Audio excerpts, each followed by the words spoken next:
तो वही किसी मित्र ने आग्रह किया कि ये अद्वैत के बारे में आपके क्या विचार हैं? आप क्या मानते हो?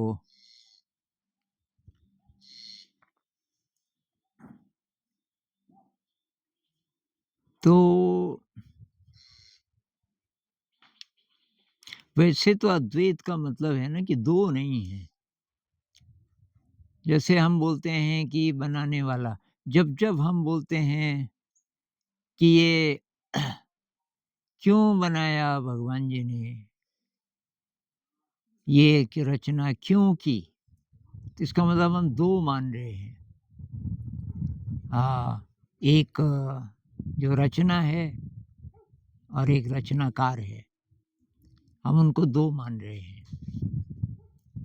या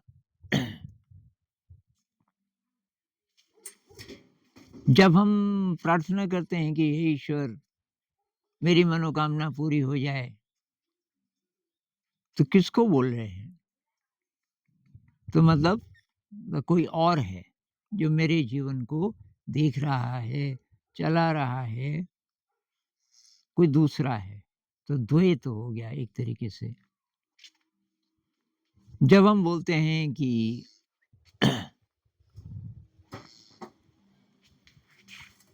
ये संसार है और इसको फिर कोई बनाने वाला है। तो जब तक ये हम मान रहे हैं कि कोई और है, दूसरा है, तब तक ये द्वैत है। और इस द्वैत के ही बेसिस पे फिर ये सारी चीज़ें हैं कि ये पूजा है, ये दर्शन है, तरह-तरह के सिंबल्स हैं, अ, तीर्थ हैं, कि भई वहाँ कुछ है। तो वहाँ कुछ तो हो सकता है, जैसे अच्छी वाइब्रेशन हो सकती है। अ, किसी जगह लोग बहुत श्रद्धा से जाते हैं, अच्छे मन से जाते हैं और बहुत टाइम हो गया, तो उस जगह कुछ अच्छी वाइब्रेशन तो होगी, वो अलग बात है। तो एक टैगोर जी की कविता है ना, आकाश भौरा सूरज तारा, विश्व भरा प्राण, তাহারি মাঝখানে আমি পেয়েছি মোর স্থান, বিস্ময়ে তাই জাগে, জাगे अमर गान। और उसके बाद वो बोलते हैं कि अनंत काल से ये तेरी लीला चल रही है और इसे मैं अपने खून में महसूस कर सकता हूँ। तो ये जो महसूस करने वाला है हमारे अंदर, जो कॉन्शियसनेस है, जैसे मैं बोलूँ कि भई मुझे अपने शरीर का पता चल रहा है, ये ध्यान में हम बोलते हैं ना। जैसे मैं बोलूँ ये मेरी शर्ट है, इसका मतलब मैं शर्ट नहीं हूँ, मैं शर्ट का मालिक हूँ। वैसे ही ये मेरा शरीर है, तो मतलब मैं शरीर का मालिक हूँ। शरीर कुछ समय के लिए मिला है। उसी तरह मेरा मन का मतलब मैं मन भी नहीं हूँ, तो फिर मैं कौन हूँ? तो जब हम बोलते हैं अवेयरनेस, मुझे पता चल रहा है, तो जिसको पता चल रहा है, मेरा वो पार्ट, वो हूँ मैं असली में। अगर मैं वो पार्ट हूँ असली में, तो वो रहेगा, मृत्यु के बाद भी रहेगा। उसका क्या सबूत है? तो उसका भई सबसे क्लियर सबूत है एनडी, नियर डेथ एक्सपीरियंस।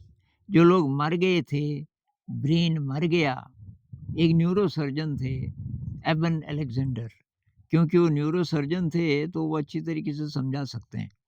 वो कहते हैं जब आपका ब्रेन मर जाता है, आपका जो नियोकॉर्टेक्स, ये जो सामने वाला हिस्सा है, इंसान वाला, तो ये मर गया क्योंकि पूरा ब्रेन ही मर गया, तो आप कुछ भी एक्सपीरियंस नहीं कर सकते।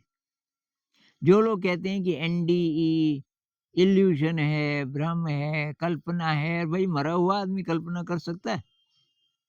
जब ब्रेन ही नहीं है ज़िंदा, तो कल्पना कैसे कर सकता है? तो वो जो भी एक्सपीरियंस हुआ, वो इस ब्रेन के बाहर हुआ। यानी कि ये जो ब्रेन है और ये जो बॉडी है हमारा, ये एक व्हीकल है और इस व्हीकल में कोई दूसरी एनर्जी है, जो इसको चला रही है। जब तक इसको इस ज़रूरत है इस व्हीकल की, तब तक ये रहता है। उसी को पुरानी भाषा में आत्मा कहते थे। तो एनडी वाले कहते हैं कि इस शरीर में से एक दूसरा शरीर जैसे बाहर निकलता है, जब हम मर जाते हैं। वो दिखता नहीं है, उसको एनर्जी बॉडी कह सकते हैं, उसको ईथर बॉडी कह सकते हैं। तो फिर हम ऐसे भी कह सकते हैं अद्वैत को कि ये सब कुछ ईथर से बना है।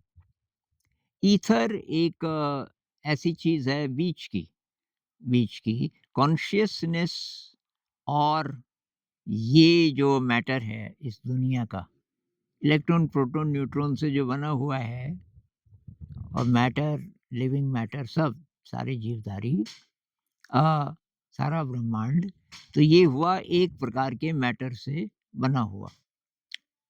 तो ये जो है, एक प्रकार से विज़िबल रूप है या डिटेक्टेबल रूप है उसका, जो एक्चुअल है और जो एक्चुअल है वो ईथर से बना है। तो ईथर एक प्रकार से एक मीडियम हो गया स्थूल और कॉन्शियसनेस के बीच में। ये जो बाहर का जगत है, इसके और कॉन्शियसनेस के बीच में। तो अगर हमें कॉन्शियसनेस तक जाना है, तो ये जो ईथर की हमारी बॉडी है, उसके कॉन्टैक्ट में जाना पड़ेगा। उसके कॉन्टैक्ट में जाने के लिए जो बाधा है, उसको दूर करना पड़ेगा। बाधा क्या है? Conscious brain. तो जब हम कह रहे हैं कि एक ही है, ये हॉकिंग है ना, जिसको नोबेल अवार्ड मिला, और बहुत सारे वैज्ञानिक जो कि नहीं मानते कि कोई ईश्वर है, वो इस टर्म में सोच रहे हैं कि किसी ने बनाया, ये कहने की क्या ज़रूरत है? क्योंकि कुछ लोग कहते हैं बिग बैंग हुआ, वो भी किसने किया? तो ऐसे तो कि आप बोलते ही जाओगे कि किसने किया, किसने, क्या ज़रूरत है ये मानने की कि किसी ने किया? तो लेकिन यही बात अद्वैत में भी कही जा सकती है कि भई मत ढूँढो उसको, बनाने वाले को, वो तो फिर दूसरा हो गया। तो ये जो हॉकिंग है, ये इस तरीके से देख रहा है कि कोई गॉड है जिसने बनाया, बहुत सारे वैज्ञानिक इस भाषा में सोचते हैं। और ये वो वैज्ञानिक हैं मेरे ख़्याल से जो बहुत डीप नहीं जा पाते, जो राइट ब्रेन के कॉन्टैक्ट में बहुत ज़्यादा नहीं है शायद। जो हैं वो कुछ और बोलते हैं। जैसे डेविड बोम है। डेविड बोम को कहते हैं कि वो साइंटिस्ट्स का भी गुरु है। आधुनिक ज़माने के जितने हैं क्वांटम फिज़िसिस्ट सब मिला के, और आइंस्टाइन वग़ैरह से बहुत आगे डेविड बोम। तो डेविड बोम ने अभी जो-जो बोला वो बहुत कम लोग समझ पाए, मेनस्ट्रीम साइंस में अभी वो आया नहीं है। तो वो कहते हैं कि एक होलो मूवमेंट है। ये सारा जो ब्रह्मांड है जिसमें हम सब भी शामिल हैं, ये अपने आप बन रहा है। होलो मूवमेंट क्या है कि इसमें अनफोल्डिंग है। अनफोल्डिंग का मतलब है कि वहाँ से वो पैदा होना शुरू हुआ। पैदा होना शुरू हुआ, उसका विस्तार हुआ और फिर इनफोल्डिंग है। फिर वो श्रिंक करना शुरू करता है और फिर वापस अ, उस ओरिजिनल स्टेट में चला जाता है।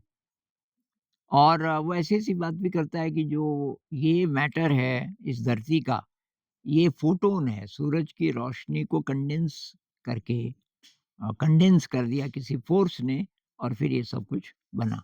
तो कुल मिला कर के अगर मिस्टिकल एक्सपीरियंस को आप मानें, मैं तो उसी को मानता हूँ। मैं ये फ़िलॉसफ़ी को नहीं मानता, क्योंकि फ़िलॉसफ़ी आप कुछ भी मान सकते हो, आप निहिलिज़्म मान सकते हो कि ये कुछ नहीं होता। कुछ-कुछ लोग बहुत ज़ोर से बोलते हैं, कोई गॉड नहीं होता, कुछ नहीं होता। तो ये तो वो लोग हैं जिन्होंने एक्सप्लोर नहीं किया या उनके ब्रेन में अभी शक्ति नहीं है इतनी।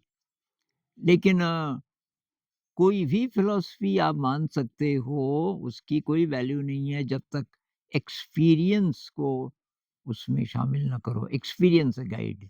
तो हमको एक्सपीरियंस नहीं हुआ तो कम से कम दूसरे लोगों के एक्सपीरियंसेस को जानें। तो एक किताब है वेराइटीज़ ऑफ रिलीजियस एक्सपीरियंस, करीब 115-20 साल पहले की छपी है, विलियम जेम्स की। वेराइटीज़ ऑफ रिलीजियस एक्सपीरियंस, वह पढ़िए। बहुत प्रकार से ऐसा एक्सपीरियंस हो सकता है जिसको मिस्टिकल एक्सपीरियंस कहते हैं, जिसको कबीर साहब इस तरह बोलते हैं कि बूंद समानी समुद्र में। ये अद्वैत है। कैसे? बूंद थी समुद्र में, लेकिन अज्ञान के कारण बूंद ये देख नहीं पा रही थी कि मैं समुद्र का ही हिस्सा हूँ। और बूंद तो हमारी डेफ़िनिशन है तो सारा समुद्र ही। लेकिन हम बाउंड्री खींच दें कुछ पानी के चारों तरफ तो बूंद बन जाता है। वो बाउंड्री इग्नोरेंस है अगर हम उस बाउंड्री को परमानेंट मान लें। तो कि बूंद ने कोशिश की जानने की कि मैं कौन हूँ? तो बूंद ने अपनी जो अज्ञानता है उसको हटाने की कोशिश की। जैसे ही अज्ञानता का पर्दा हटा, बूंद ने देखा कि समुद्र है और मैं कहाँ हूँ? तो मैं था ही नहीं वहाँ। वहाँ केवल समुद्र था। एक और दोहे में वो कहते हैं, मैं कबीर साहब को इसलिए कोट कर रहा हूँ कि वो अनुभव की बात बोलते हैं और वो पढ़े लिखे भी नहीं थे। कोई अद्वैत वगैरह नहीं पढ़ा था उन्होंने। उनको हुआ जो वो क्या था उसको बोलने की कोशिश कर रहे हैं। तो कहते हैं जब मैं था तब हरि नहीं, अब हरि है मैं नाही।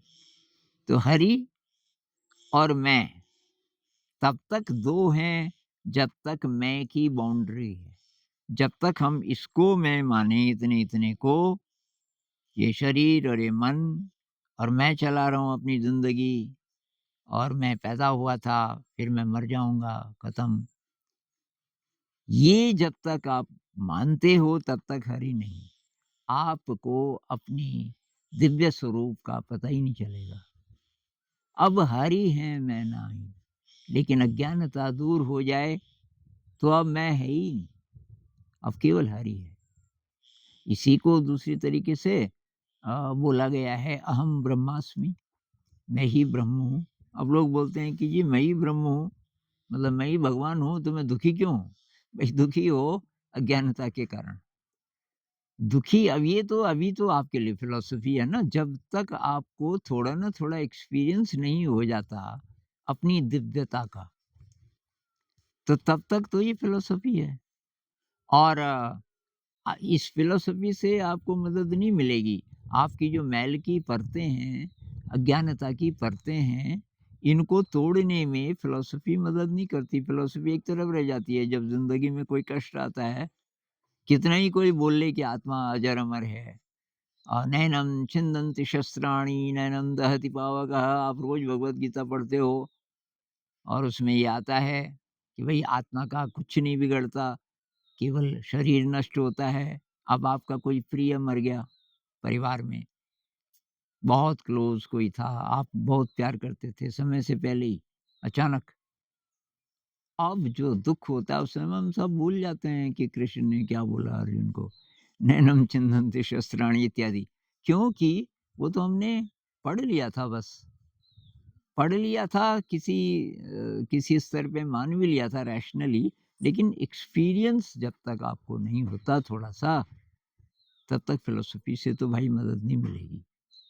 तो एक्सपीरियंस होना चाहिए किसका? जैसे मेडिटेशन में हम थोड़ा-सा इस भ्रम की दीवार को तोड़ पाते हैं।